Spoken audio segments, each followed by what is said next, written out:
Hello viewers, কেমন আছেন সবাই? আশা করি সবাই ভালো আছেন। তো আজকে আমি শেয়ার করব যে কিভাবে ফ্রিল্যান্সার থেকে টাকা তুলতে হয় এবং কিভাবে আইডি ভেরিফিকেশন করতে হয়। তো এর আগে বলে নিই যে আসলে আমার চ্যানেলটিকে যারা সাবস্ক্রাইব করেছেন তাদেরকে অনেক অনেক ধন্যবাদ। যারা সাবস্ক্রাইব করেননি তারা এখনই সাবস্ক্রাইব করে দিন এবং আমাদের সঙ্গে থাকুন। চলুন শুরু করি।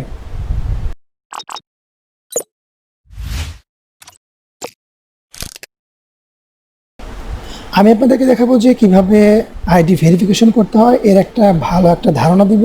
তো এর আগে আমি বলে নিই যে আসলে টাকাটা কিভাবে আমাদের বাংলাদেশে আসে বা আমরা তুলে থাকি টাকাটা, অনেকে আসলে এই বিষয়টা জানে না, সে বিষয়ে আমি একটু কথা বলি। তো প্রথম বিষয় হচ্ছে এখানে টাকা, এই যে ব্যালেন্স, এটা জমা আছে। তো সেক্ষেত্রে এটা তো ইউএসডিতে আছে। তো আসলে আপনি 30 ইউডি হলেই তুলতে পারবেন টাকাটা। 30 ইউডির নিচে হলে আপনি টাকা তুলতে পারবেন না। সেক্ষেত্রে আপনাকে কাজ করে 30 ইউডি অ্যাকাউন্টে জমা করতে হবে, তারপরে টাকা তুলতে হবে। এক, দ্বিতীয়ত আপনি ব্যাংক অ্যাকাউন্ট, এক্সপ্রেস উইথড্র হচ্ছে ব্যাংক অ্যাকাউন্ট। আপনার বাংলাদেশের যে কোনো ব্যাংকে টাকা আনতে হলে এই অপশনটিতেই টাকা আনতে হবে। অর্থাৎ আপনার যে কোনো ব্যাংকে অ্যাকাউন্ট থাকতে হবে, অর্থাৎ ডাচ বাংলা ব্যাংক অথবা ব্র্যাক ব্যাংক বা অন্য অনলাইন ব্যাংক, আপনি এসব ব্যাংকের মাধ্যমে টাকা আনতে পারবেন। একটা হচ্ছে পেপ্যাল অ্যাকাউন্ট। আপনার যদি পেপ্যাল অ্যাকাউন্ট আপনি যে কোনোভাবে করতে পারেন তাহলে সেই অ্যাকাউন্টের দ্বারা আপনি টাকা আনতে পারবেন। আর একটা হচ্ছে স্কিল অ্যাকাউন্ট। আপনার যদি স্কিল অ্যাকাউন্ট থাকে তাহলে আপনি স্কিল অ্যাকাউন্টে টাকা আনতে পারবেন, বা স্কিল অ্যাকাউন্ট করে নিয়েও আপনি টাকা আনতে পারবেন। তো আসলে এভাবেই আসলে টাকা আমরা এনে থাকি বাংলাদেশে। তো আপনি $30 হলে এই যে কোনো একটা মাধ্যমে আপনি টাকা তুলতে পারবেন। তো এখন আমরা আলোচনা করব হচ্ছে আইডি ভেরিফাই নিয়ে। আইডি ভেরিফাইয়ের ক্ষেত্রে আসলে আমরা প্রথমে যেটা আমরা খেয়াল করে থাকি সেটা হচ্ছে প্রুফ অফ আইডেন্টি। এখানে আপনার ন্যাশনাল আইডি কার্ডটা আপনার আছে, এটাকে আপনি স্ক্যান করবেন।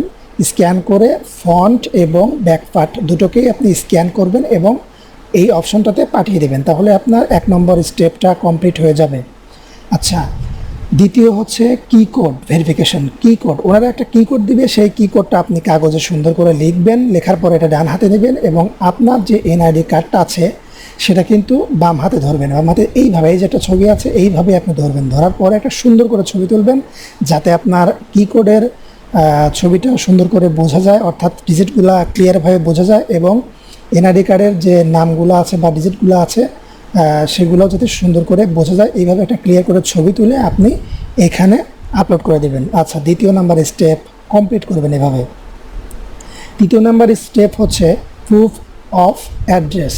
আচ্ছা, এখন আপনি কি করবেন, আপনার যদি ইউটিলিটি বিল থাকে অর্থাৎ বিদ্যুৎ বিল, সেক্ষেত্রে আপনি বিদ্যুৎ বিলও এখানে স্ক্যান করে পাঠিয়ে দিতে পারেন। বিদ্যুৎ বিলটা আসলে থাকে হচ্ছে বাবা বা অন্য সদস্যদের নামে, সেক্ষেত্রে অনেক ক্ষেত্রে প্রবলেম হতে পারে। তো এই জন্য আমরা আসলে ব্যাংক স্টেটমেন্টটাকেই আসলে বেশি প্রাধান্য দিয়ে থাকি। ব্যাংক স্টেটমেন্ট হলে সুবিধা হয়, আপনি একটা অ্যাকাউন্ট করে নেবেন, তাহলে আপনার নামে যে এনআইডি কার্ড আছে এটা দিয়ে আপনি একটা অ্যাকাউন্ট করে নিলেন যে কোনো একটা ব্যাংকে। ওইখান থেকে আপনি একটা স্টেটমেন্ট এনে নেবেন। স্টেটমেন্ট এনে নিয়ে এটাকে আপনি সুন্দরভাবে স্ক্যান করলেন, স্ক্যান করে এটাকে আপনি পাঠিয়ে দেবেন। আচ্ছা, এটা গেল হচ্ছে 3 নাম্বার স্টেপ কমপ্লিট।